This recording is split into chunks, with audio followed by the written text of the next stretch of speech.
हाथों में तख्तियां और होठों पर बुलंद आवाजें लिए अभिभावकों ने निजी स्कूलों में फैलती विपत्ति, अपारदर्शिता और फीस को लेकर छात्रों के साथ होने वाले उत्पीड़न के खिलाफ विरोध दर्ज कराया। प्रदर्शन ने इस बात को रेखांकित किया कि यह अध्यादेश बिना किसी सार्वजनिक परामर्श और भागीदारी के लागू किया गया है, जो लोकतांत्रिक और नैतिक मूल्यों का उल्लंघन करती है। प्रदर्शन में उठाई गई मुख्य मांगे: निजी स्कूल द्वारा की गई सभी अनधिकृत और गैर फीस वृद्धि को तुरंत वापस लिया जाए, स्कूलों को सीएजी और स्वतंत्र फॉरेंसिक ऑडिट के माध्यम से कराया जाए, छात्रों के खिलाफ फीस को लेकर की जा रही प्रताड़ना और अनुचित व्यवहार पर रोक लगे, सभी स्कूलों में सरकार की निगरानी में पारदर्शी और निष्पक्ष पीटीए चुनाव कराया जाए, डीओई द्वारा अनुमोदित फीस संरचना को स्कूल की वेबसाइट और नोटिस बोर्ड पर सार्वजनिक रूप से प्रदर्शित किया जाए। को बता दें कि प्रदर्शन में बोलने वाले वक्ताओं ने इस बात को उजागर किया है कि किस प्रकार संस्थागत के चलते परिवारों को भावनात्मक और आर्थिक तनाव का सामना करना पड़ रहा है। आपका? मेरा नाम दीप्ति चौधरी है। मेरा बच्चा एपीजे शेख सराय 12th क्लास में पढ़ता है। अभी इसने 12th क्लास पास आउट करा है। बट हमारा ये है कि पहले तो इन लोगों ने इतनी बढ़ी हुई फीस का इन्होंने हम लोगों को परेशान किया। उसके बाद इन्होंने ना हमें 10th की मार्कशीट दी, ना इन लोगों ने हमें 12th के कोई मार्कशीट देकर, और ना ही इन लोगों ने हम लोगों को एक भी सिंगल डॉक्यूमेंट्स दिया है। और इन लोगों ने हम लोगों को जब एडमिट कार्ड दे रहे थे, 12th के बोर्ड के जब एग्ज़ाम थे, इन लोगों ने हमको इतना हैरेस किया है कि हमारे लिए गेट बंद करके बाउंसर्स लगाए गए। हम पेरेंट्स हैं, हम मिडिल क्लास है, हम गुंडे वाली नहीं हैं, एक सभ्य समाज में हम रहते हैं। स्कूल ने हमारे लिए बाउंसर्स लगाए गए। हम लोगों को लास्ट मोमेंट तक एडमिट कार्ड नहीं दिया गया। कल बच्चे का पेपर है और आज शाम को 5 या 6 बजे इन लोगों ने सीडब्ल्यूसी के थ्रू, जब सीडब्ल्यूसी ने ऑर्डर पास करवाया, तब हम लोगों को एडमिट कार्ड मिला है। और आज की डेट में इन लोगों ने हम लोगों को एक भी डॉक्यूमेंट नहीं दिया है, ना टीसी दिए, ना माइग्रेशन दिया है, ना मार्कशीट दी है। ये कहते हैं कि जो स्कूल ने जो अप्रूवल फीस कर रखी है, आप उसका फुल पेमेंट कीजिए और तभी आप लोगों को सारे डॉक्यूमेंट्स दिए जाएंगे। अब मेरा बच्चा घर पर बैठा हुआ है, अभी उसको समझ में नहीं आ रहा कि मैं उसका एडमिशन कहाँ कराऊंगी। मेरे पास एक भी कागज़ नहीं है। सही बात है। देखिए मैम, आपके पास मार्कशीट नहीं है, टीसी भी नहीं दे रहा, बच्चे का भविष्य दाव पर है और प्रेजेंट भी खराब हो रहा है। बच्चा ऑलरेडी परेशान रहता है, पेरेंट्स के ऊपर भी एक अलग प्रेशर है। क्या कहेंगे जिस तरीके से हम देखते हैं कि काफ़ी लंबे समय से आप लोग संघर्ष कर रहे हैं? जी, हम लोगों को संघर्ष करते हुए बहुत ज़्यादा समय हो गया है। सरकार हमारी कोई सुन नहीं रही है। सरकार आती जा रही है और जाती जा रही है, पर हम ये चाहते हैं कि सरकार हमारे बच्चों के भविष्य के साथ कोई खिलवाड़ ना हो जाए, इसके लिए कोई कदम उठा ले, यही हमारी सरकार से बहुत प्रार्थना है।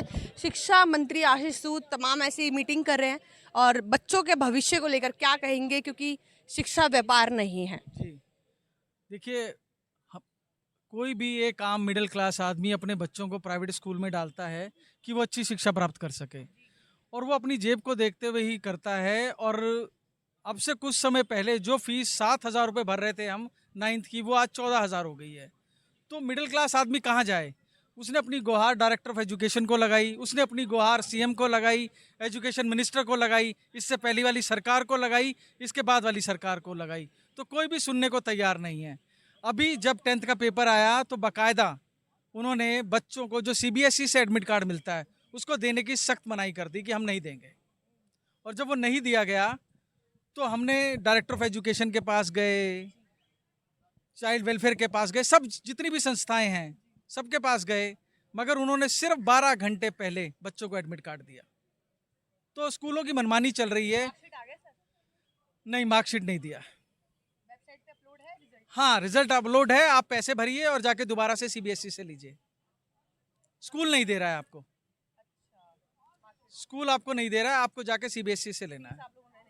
नहीं, हमने फीस दे रहे हैं, हमारे चेक उनके पास पड़े हैं, पेंडिंग में हैं, मगर वो कहते हैं नहीं, हमारी मनमानी फीस दीजिए, हम डायरेक्टर ऑफ एजुकेशन को नहीं मानते हैं, जिस बेस पे हम फीस दे रहे हैं वो उसको नहीं मान रहे हैं। ये पूरी सरासर गुंडागर्दी है। अभी तो हमने बड़ा शांतिपूर्वक किया है, इसके बाद हम हंगर स्ट्राइक करेंगे बाकायदा उसके लिए। क्या कहेंगे, आज आप लोगों ने दोबारा प्रदर्शन किया, इससे पहले आप लोगों ने प्रेस कॉन्फ्रेंस वगैरह भी की हुई थी और हम देखते हैं कि काफ़ी आपने कहा था कि हम लोग सड़कों पे उतरेंगे, आज फिर से दिल्ली के जंतर मंतर पर आप लोग आए हैं, क्या कहेंगी? मैम देखिए, प्रेस कॉन्फ्रेंस भी इसीलिए की गई थी कि दिल्ली सरकार हमारी आवाज़ सुने, जो हमारे बच्चों के अगेंस्ट कोरेसिव एक्शंस हो रहे हैं उसको रोका जाए। जो ये नया एजुकेशन बिल हमारी कंसल्टेशन के बिना लाया गया है उसको तत्काल प्रभाव से रोका जाए, लेकिन ऐसा अभी कुछ नहीं हुआ है तो हमें सड़कों पे आना पड़ा है और ये सिलसिला अब नहीं रुकेगा। आज यहाँ 70 स्कूल आए थे, इसके बाद 150 भी होंगे, 300 भी होंगे। दिल्ली सरकार से बार बार अपील यही कर रहे हैं कि प्लीज शिक्षा के अधिकार से हमारे बच्चों को वंचित ना रखा जाए। मैम आज देखा गया था कि बच्चे भी आए थे, छोटे छोटे बच्चों पे क्या प्रभाव देख रही हैं आप लोग? मैम ये वैसे ही मानसिक प्रताड़ना के शिकार हैं ये बच्चे, तो उनको यहाँ लाना, इस चीज़ के लिए अवेयर करना था कि आपके पेरेंट्स आपके अधिकारों के लिए लड़ रहे हैं। आगे का क्या कदम होने वाला है, क्योंकि आप लोग देख भी रहे हैं कि लॉ की बात की जा रही है, उस लॉ में एक पेरेंट्स का समर्थन नहीं दिख रहा है, तो उसके बारे में क्या कहेंगी? मैम यही शिकायत है हमारी सरकार से। एक लॉ आप लेके आए हो, वो पेरेंट्स के लिए बताया जा रहा है, लेकिन उसमें पेरेंट्स से ही कंसल्टेशन नहीं किया गया है, तो वो हमारे फेवर में कैसे हो सकता है? उसको छुपाने कम से कम जो फीस देने वाले हैं, जो मेजर स्टेक होल्डर्स हैं, उनको तो दिखाना चाहिए, उनसे तो रायशुमारी लेनी चाहिए ना। बिल्डिंग के ऊपर में नहीं, मैम क्या नाम है को फोकस करना है।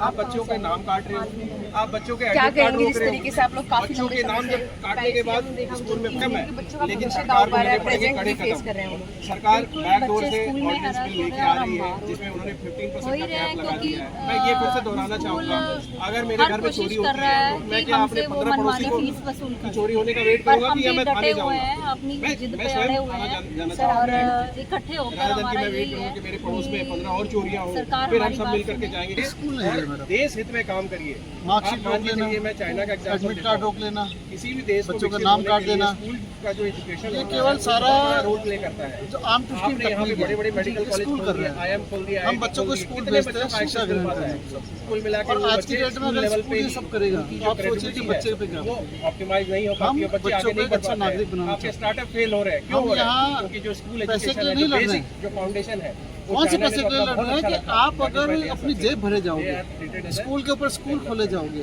हम अभी आप पढ़ा रहे हैं बच्चों को, डेवलपिंग नेशन है, बच्चों को आप पिछले क्या 20 साल सिखा से रहे घूमते आ रहे हैं। पता हैं? नहीं बच्चों को अगर आप मोदी जी का हैरेस जो मिशन है, करेंगे, आने वाले बच्चों 10 को अगर साल में आप या 2030 परेशान करेंगे, 2047 आपका काम है बच्चों को पढ़ाई देना, शिक्षा देना और एक अच्छा नागरिक कहीं ना बनाना। कहीं आप देश अगर के आप लिए वो काम नहीं conscious करेंगे तो करते फिर कैसे? हैं। आपके पास डबल सरकार इंजन से की हमारी है और हाथ जोड़ के विनती है उसके बावजूद भी कि पेरेंट को जब वो सारी जनता का ध्यान रोड पे रखें। उतरना पड़ रहा है, तो ये हम कहीं लोग ना कहीं उनको वोट गवर्नमेंट दिया, की उनको पॉलिसी लेके पे आए। एक बहुत बड़ा हम ये सवालिया चाहते निशान हैं कि वो तो सरकार को इस पे इस खुल चीज करके को अपने मंच पे आकर एक्शन के लें पेरेंट कि उनके होते हुए कोई भी प्राइवेट स्कूल किस तरीके से बच्चों के खिलाफ ये एक्शन ले सकता है, नाम काट सकता है, बैकडोर एंट्री का काम नोटिस क्या दे सकता है, बाउंसर बिठा सकता है। सरकार की मंशा क्लियर नहीं। अगर आपके होते हुए ये सब काम हो जाए तो हम किसके पास ऐसे ही बढ़ेगा इंडिया, बढ़ेगा। हम तो केवल रिक्वेस्ट कर रहे हैं, इंडिया तभी बढ़ेगा। बार बार रिक्वेस्ट करते हैं। प्रोटेस्ट करने का मतलब क्या है? सरकार को अपनी आवाज पहुंचाना। शिक्षा और हम सरकार के पास अपनी आवाज तरीके से काम नहीं हुआ, आप सुनेंगे, बढ़ने की हम आपको धन्यवाद देंगे। आप नहीं सुनेंगे, हालात देखें क्या हो जब रहा तक है। नहीं सुनेंगे हम आपको सब्सिडी हुई, रिक्वेस्ट करते डायरेक्टर ऑफ एजुकेशन। हैं। इसीलिए आज पेरेंट्स सड़कों पे के लिए बनाया गया। आज हमारी आवाज ऊपर तक पहुंचे। स्कूल नहीं मानता, अभी नहीं क्या- मानता अभी के लिए क्या इसको। हमें मजबूरन कोर्ट जाना पड़ता है, पेरेंट्स हम इकट्ठे ये होकर कोर्ट प्रोटेस्ट उस जाते दिन हैं, खत्म हो जाएगा कोर्ट जिस लेके दिन आते हैं। सरकार 7 बच्चों के नाम प्राइवेट काट दिए स्कूलों के गए। खिलाफ क्या एक्शन लेगी वो जो 10वीं और और 12वीं प्राइवेट स्कूल वाले ये APJ शेख सराय ये की बात व्यापार कर बंद रहे करें। हैं। इसलिए क्योंकि उनके बोर्ड बच्चों की को परीक्षा पढ़ाना चल रही है, अब बच्चे शिक्षा को व्यापार पढ़ाना नहीं। object में। कि चलो आप वो उनको है कि शिक्षा ना पढ़ पा रहे दीजिए, हैं, ना परीक्षा की बच्चों को तैयारी इस देश का एक अच्छा नागरिक एडमिट कार्ड बनाइए। रोक दिए गए। हमारी हमें सहायता जाना से वो पड़ता है। हमारे बच्चे हर एक हैं, step लेकिन कब parents नागरिक को आप पढ़ता बना है। रहे हैं। एक तो बच्चे हमारा को देश स्कूल आगे में तब पढ़ाई, बढ़ेगा जब आप अच्छे बच्चे एक अच्छा नागरिक बने। बिल्कुल ही परेशान हो चुके हैं हम साथ। फीस बढ़ा दी, फीस का स्ट्रक्चर ऐसा कर दिया है कि बच्चों का भविष्य भी दांव पर है। कमेंट बॉक्स में अपनी राय देना ना भूलें। तब तक न्यूज़ अपडेट